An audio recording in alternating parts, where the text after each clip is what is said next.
দলটির কার্যক্রম নিষিদ্ধ আছে এবং যে কোনো সময় তা উইথড্র হতে পারে।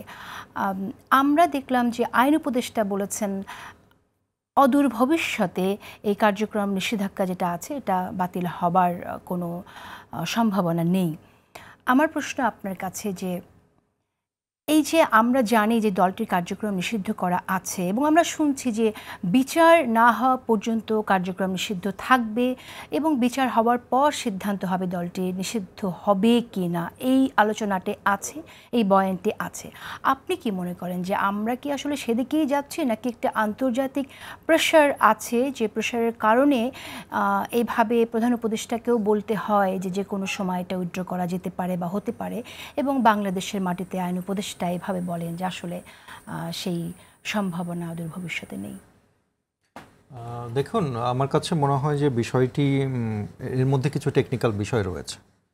এখন জুলাই গণহত্যার পরে আমরা দেখেছি যে গণহত্যার সাথে সরাসরি সম্পৃক্ত, যেটা আমরা বিভিন্ন এভিডেন্স দ্বারা আমরা এখন প্রমাণিত, যে শেখ হাসিনা নিজেই এই গণহত্যার হুকুম দিয়েছেন এবং বিভিন্ন আমরা অডিও ক্লিপে আমরা দেখেছি যে তিনি এটা তদারকিও করেছেন বিভিন্ন সময়। তো এই যে গণহত্যার হুকুম দেওয়া এবং গণহত্যার সাথে জড়িত থাকা, এবং আমরা এটা খুব ভালো মতোই জানি, এখানে যারা আমার সহ আলোচক আছেন তারাও আমার সাথে একমত হবেন আশা করি, যে শুধু আওয়ামী লীগের নেতৃস্থানীয়রা না, বরং ছাত্রলীগ এবং তাদের যে পেটোয়া বাহিনী রয়েছে তারাও কিন্তু এই গণহত্যার সাথে সরাসরি যুক্ত ছিলেন বলে আমরা বিভিন্ন ভিডিও ফুটেজে কিন্তু আমরা খেয়াল করেছি। কিন্তু যখন আমরা এখন আওয়ামী লীগ নিষিদ্ধের কথা বলছি, এখানে আমরা দুইটা এন্টিটির কথা আমাদের চিন্তা করতে হবে, যে আমরা শেখ হাসিনা সরকারের কথা বলছি না আওয়ামী লীগ দলের কথা বলছি।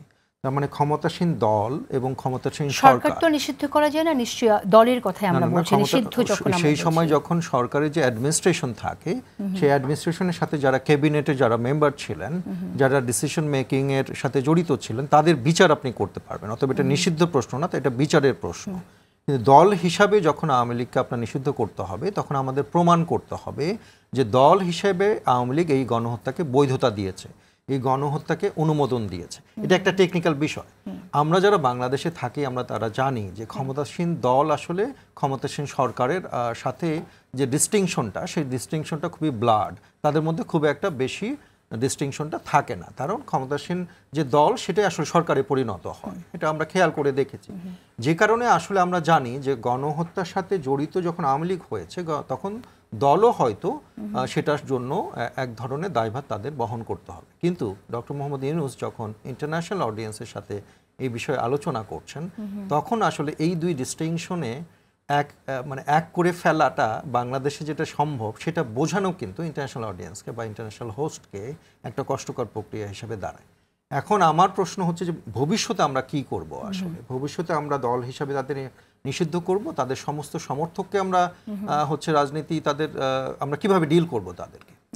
এই প্রশ্নের জন্য আমি প্রথম থেকেই বলে আসছি যে শেখ হাসিনা প্রশ্ন এবং আওয়ামী লীগ প্রশ্ন, এই দুইটি প্রশ্নে গুরুত্বপূর্ণ যে রাজনৈতিক অ্যাক্টরগুলো রয়েছে, বিশেষ করে বিএনপি, এনসিপি এবং জামাতে ইসলাম, তাদের একটা ঐক্যমতে পৌঁছানো দরকার ছিল। আমরা ঐক্যমত কমিশন গঠন করেছি, অন্যান্য বিষয় নিয়ে আমরা করেছি, কিন্তু আওয়ামী লীগ প্রশ্নে আমরা কি করব সেই বিষয়ে কিন্তু আমাদের মধ্যে ঐক্যমত নাই।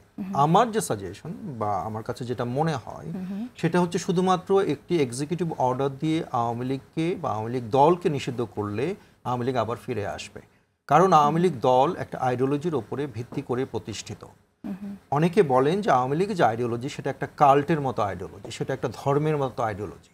এই ধর্মের যারা অনুসারী তারা কখনো মেনে নিতে পারেন না যে শেখ মুজিব কখনো ভুল করতে পারে, তারা মেনে নিতে পারেন না শেখ মুজিবের ফ্যামিলি শেখ হাসিনা কখনো ভুল করতে পারে।